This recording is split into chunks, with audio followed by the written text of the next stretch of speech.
name is Nina, welcome to my channel. Today I am sitting on my couch, I have a hot cup of tea, I have my crochet work with me, and I wanted to do a almost podcast style video where I just chat with you, I will work on my craft, and we will discuss a certain topic. So I would really like it if you also grab something that you enjoy doing, like crochet, maybe knitting, embroidery, whatever it is, or you could also just put this on the background, and we are going to have a deep chat. Today I wanted to talk to you about the importance of having hobbies, specifically in your 20s, but actually just in any phase of your life. I talk a lot on here about different hobbies that I have and how you can make time for hobbies, what different types of hobbies you can do, but I've never actually just dived very deeply into why I think hobbies are so important.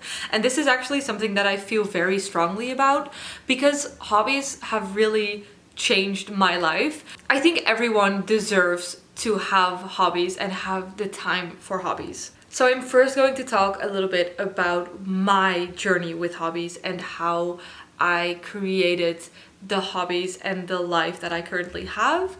And then I'm going to talk about why I find it so important and why I think everyone should have their hobbies. When I talk about hobbies personally, it is usually art related or craft related or reading or something like that. But hobbies are obviously like a million different things. Like Legos can be your hobby, or running, or video games, watching movies, like anything. It doesn't have to be creative.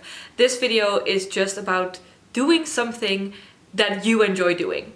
I think as a kid, I was already someone who was really into hobbies, but children very often are. Like, it's very easy as a child to love something that is unrelated to school or a job. But even as a teenager, when I did have homework and a job, I was someone who was journaling all the time. I had dance lessons and theater lessons. I was writing and reading. So there were still a lot of things going on in my life that I would consider hobbies. And then when I went to college, almost all of my hobbies became something that I had to do for school. My hobbies are very art related, and I went to art school, and suddenly everything that I did for fun was also something I could be doing for school or for projects. Because the way my art school worked is that you could kind of choose your own subjects, and you had to like dive deep into one specific subject or one specific art form for a couple of months, but you could choose yourself what that art form was. So things like journaling and drawing and painting suddenly all became things that I could use in art school. And that is something that taught me a lot as an artist. I think that really made me grow in terms of my art, but it also made it so that I didn't do those things for fun anymore. I did them because I had a deadline or I had a specific project to finish. And even in the years after art school, when I graduated, it took me a while before I went back to the hobbies that I had before I went to art school. This is a specific thing of going to art school. I think if you have any other study that you do, this is different. But for me, I felt a lot of pressure on everything I made after art school because I was like, I am an art school alumni now. I have to like make beautiful things, and just having a journal where I could express myself and make things that I wanted to make and not necessarily things that had to be pretty or artsy didn't really fit that description in my head. So before I went back to those hobbies, I picked up some new ones. I got back into reading, I got into crochet. I even had a period where I was interested in making cocktails, and I used to watch all of these videos about how to make the perfect cocktails and which ingredients you needed, and I bought this shaker, and that was like a hobby I had for a period of time. And then this year specifically, I made it a priority to get back into the hobbies that I had before I went to school. One of those was photography. I used to love to take photos as a kid and as a teen. I haven't really done it since art school, but also making YouTube videos was one of them. I actually used to have a YouTube channel as a child as well, and that was one of my favorite things to do and to work on. But I stopped because there were kids in my school that thought it was silly, and I was insecure, and I just didn't really know how to be different than the others. So that is a brief summary of my journey and my hobbies, I guess. But the most important thing that I wanted to talk about is why I think you should have a hobby, and every single person should have a hobby. I think my first and maybe my most important point is that hobbies are something that you do exclusively for you. It is not for someone else. It is not to help someone. It's not to make money. It is not to necessarily get better at something. It is just something you enjoy doing. And I think everyone, but especially if you're in your 20s and you've just finished school, you're maybe just starting a job, or you have just started a job, I think we are very prone to live for other people. You work all week, and then in the weekends you want to see your friends, or you have to do things around the house, or you have to visit your parents, or you feel like you should work out, you should meal prep. There's so much to do for other people, or just like in general for external reasons. And I'm not saying those things are not important. I think those things are really important, but I also think that it is very healthy and very good to ask yourself the question, what do I want to do? Instead of just thinking about all of the things you have to do. And I think this is where a hobby comes in, because hobbies don't necessarily have to be something that you do every single day or every week even. But if every once in a while you make time for something that you enjoy, even if it doesn't add anything else to your life in that sense, then that is so good for you and your mental health. And I think with picking hobbies, that is something that is very interesting as well, because sometimes I hear people say like, for example, my hobby is running, and running can definitely be a hobby. But if you are running because you feel like you have to lose weight, or because you're like, oh, I'm sitting down all day, I have to move every day because otherwise I am not active enough or whatever, then it is not a hobby, but it's a chore. And it can still be a chore that you enjoy, but it's not just for you. And I think something like video games or watching movies or series can sometimes be labeled as unproductive or not that good for you. But if that is something you enjoy and you can just sit down and watch a movie because you want to watch a movie, then I think that counts as a hobby, because it's something you're doing just for you. I think something that goes hand in hand with that in like our current time is being online and feeling like every single second that you are awake, you have to be available. Because so many people, me included, cannot watch a movie without grabbing their phone in between to see if they have texts, or whenever someone texts them and you hear the little ding, you have to immediately know what's going on. But also a lot of people see scrolling TikTok or scrolling Instagram and like rotting in bed or on the couch as relaxation time. And I think that is a very common misconception, because your brain is not relaxing at that time. Your brain is very much on and still consuming a lot of content. You are just physically resting, and also it may be enjoyable. That's not my point. Like, I also really enjoy scrolling TikTok. I just don't think it is very good for you. And having a hobby can definitely help you get out of that doom scrolling, but also get out of that feeling of always having to be available and always having to be online. One of my favorite examples is I take a pottery class every week, and pottery is something very like gross. Your hands are covered in clay, your clothes are covered in clay, you are constantly dirty when you are working with clay. So in that time I am unavailable. Like I cannot grab my phone because my phone would be covered in clay, and I am just unavailable for 3 hours. And that may sound ridiculous, but I don't think there's any other time in my week where I am just not available at all. Like, even during work, I make sure to check my colleagues' text and make sure that if someone reaches me, I am available to them. When I am at home, I make sure to text my friends or my parents. I make sure to catch up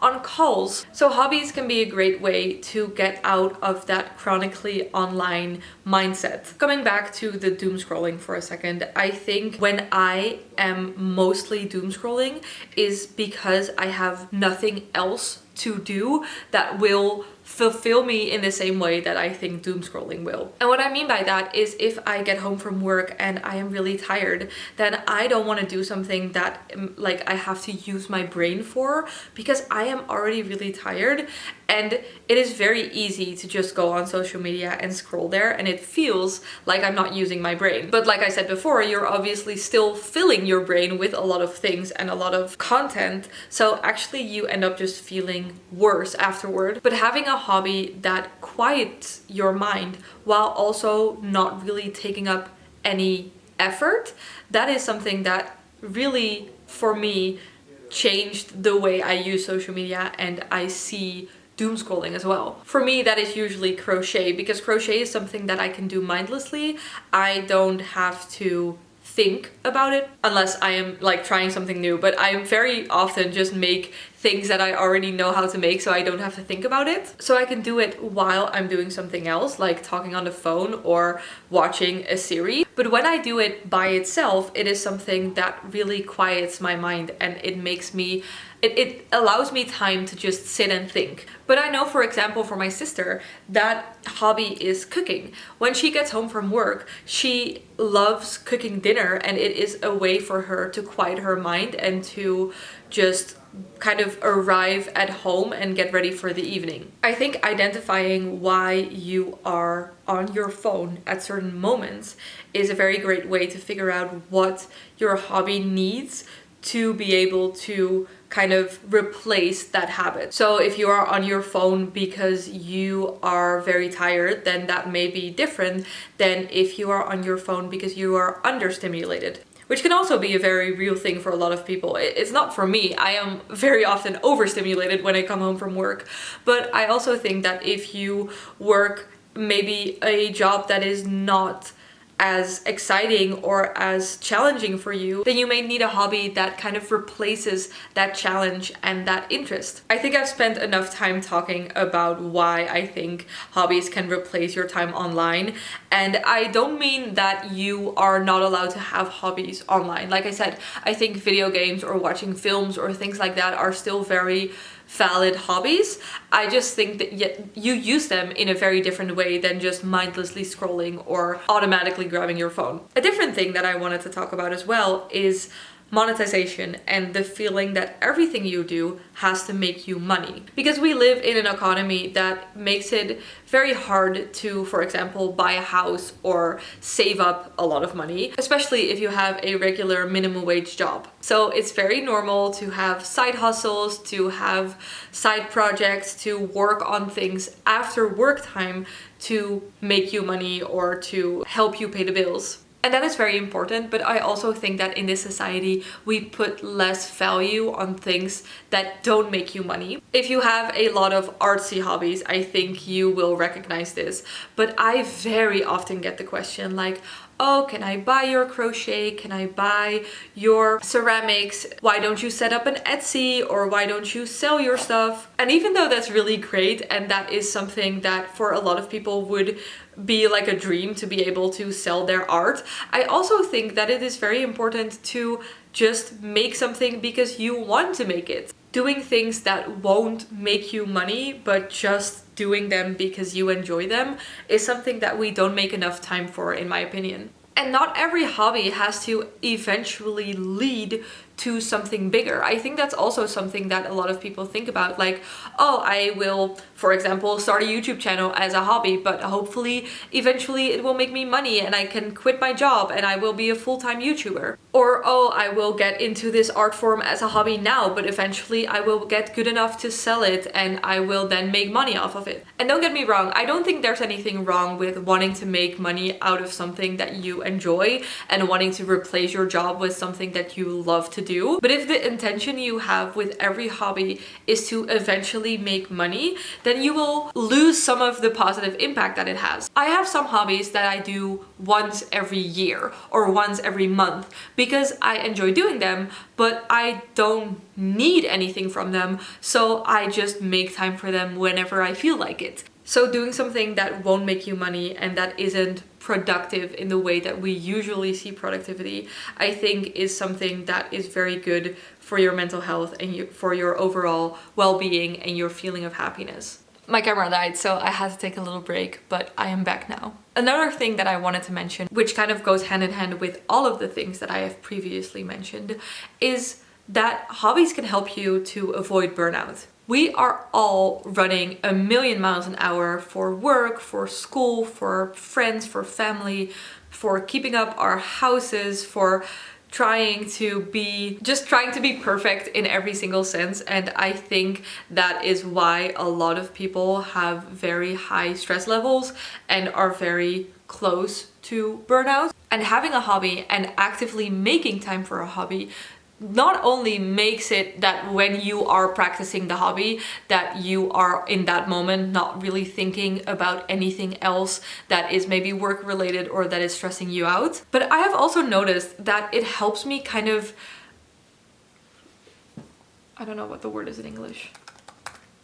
It helps you kind of relativize. I don't know if that is the word. I just googled it, but that is what it said. Anyway, it helps me to, in other situations where I may be stressed out or maybe think like, oh, it is all too much, that I can kind of fall back on my hobbies and think, oh, but I can make time tonight to do my hobby for a little bit. Or, oh, I know that I'm going to have a very stressful week, so on the weekends I am going to take a little bit more extra time to read. Or maybe in the morning before work I can take a little bit extra time for myself because I know that the hobbies are making me feel better. And when I've had a very stressful day at work, for example, I have noticed myself thinking like, oh, I know this is a very stressful day now, but tonight I can go home and I can read my book. Or tonight I can go home and I can work on my crochet project. And having something like that to fall back on is so helpful for making everything more easy to deal with. Another thing that I think hobbies are very good for is to create community. We live in such a individualistic society where you are very likely to do everything or as much as possible by yourself. But hobbies are a great way to find community if you don't have it yet, or to reconnect with community if you do already have it. For example, I joined a writing class a couple of years ago and that really changed my perspective on a lot of things. And especially writing can be a pretty lonely thing, but because every 2 weeks I am going to this place where other people that also love writing are going to be, it is such a nice social place, and there's like parties thrown from that group. Everyone is helping the others get better at their writing. It is motivational to be there and to know like, oh, I want to work on my writing when I get home. But also, for example, I met Leora at the writing group and she is now one of my best friends. I also know that for a lot of people who are into video games, it is very easy to find people online who are also into the same video games. So it doesn't even have to be like real life community. I think online community is just as valuable. I think BookTube and BookTok is a very good example as well, where all of these people come together because they love the same thing and they can talk to each other about the same thing, and it makes people feel less alone. And I personally also love sharing my hobbies with my friends and being open to having them share their hobbies with me. For example, I recently texted my sister like, hey, I know that you know how to sew and I don't know how to sew, and that is something that I really want to learn. So can we plan a day where we just both go to your house and you teach me like the basics of sewing? And I think I've told this story before, but the only reason that I got into crochet was because my best friend Book got into crochet and I got so excited seeing her be so excited. So I decided to try it as well. So there's so many ways in which hobbies can create more community and create closer bonds with the people around you, or allow you to meet new people. But if you have never tried doing your hobby in like a social setting, if you have never tried a class or a workshop, or maybe, I don't know, a running club, my local library does these like knitting afternoons where people come to knit, stuff like that. Like, it doesn't even have to be expensive, but if you have never tried that, I really recommend doing that because you can meet so many people who love the same thing as you. And that enriches your life so much. I think my general point of this video is that I think it is very good to do things that are not really good for anything except doing them because you enjoy them. Because in life, we get swept away so easily by all of the things that we have to do. And I have noticed ever since I lived by myself and I started a job, it is so easy to forget about yourself. I think sometimes we forget that we are in this life to enjoy it and to do the things that you enjoy and not just the things that make you feel like you have your life put together. Now, I've made a whole video about how to make time for hobbies, and I know a lot of people still think like, oh, I know that hobbies are important, but I have children, I have people to take care of, I have 2 jobs, I have a house to keep clean, all of those things. And I get it. Like, I know there is so many things that we all have to do. And if you want to go more in depth about my tips for making time for hobbies, you can go watch that other video. But I think the most important thing is just to plan it in.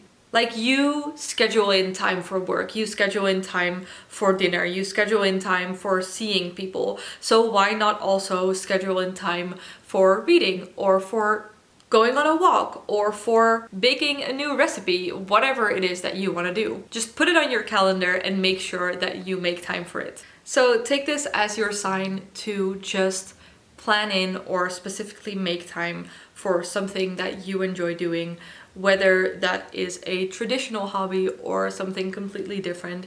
Like, I have obviously mentioned some examples in this video, but like I said at the beginning, like, hobbies can be anything as long as you're doing it for you and not because they can make you money or they will leave your house cleaner or they will make the people around you feel better, whatever. As long as it is something that you do because you enjoy it, then I think it counts as a hobby. Another misconception I see very often online that I feel like I should quickly address is that having hobbies can be very expensive. Yes, they can be very expensive, but I know like so many hobbies that you can do without spending any money. You can doodle and draw things on a piece of paper with just a pen. You can learn how to fix your clothes and actually save you money there. Your hobby can be just walking around and taking a picture of all the beautiful things you see with your phone. For a while, when I just lived in my own apartment, one of my hobbies was a kind of trying to be a barista. I had just bought a coffee machine, which obviously did cost me money, but I had also just moved out of my parents' house, so I was buying a coffee machine anyway.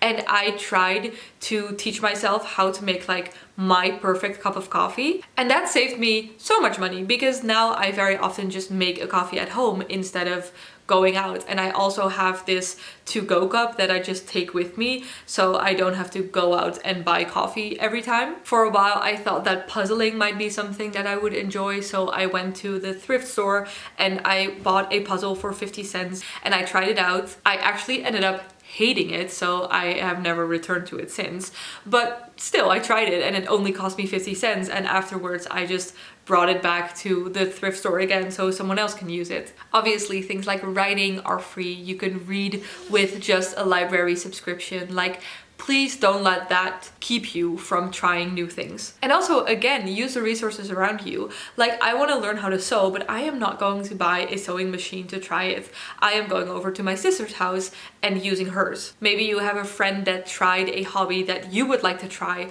but they don't really use it anymore or they didn't really like it, so you can try it with their supplies. With just a little bit of creative thinking, I think you can get very far. Alright, that is it for today's video. I hope you enjoyed just hanging out with me and chatting about a specific subject. I have a lot of different subjects in mind that I would like to do these types of videos on. So if you enjoyed, please let me know so I know whether you're interested in seeing more videos like this. And obviously, if you have any subjects that you'd like me to talk about, you can also let me know. For now, thank you so much for watching. You can subscribe down below if you want to, and I will hopefully see you again next week. Bye!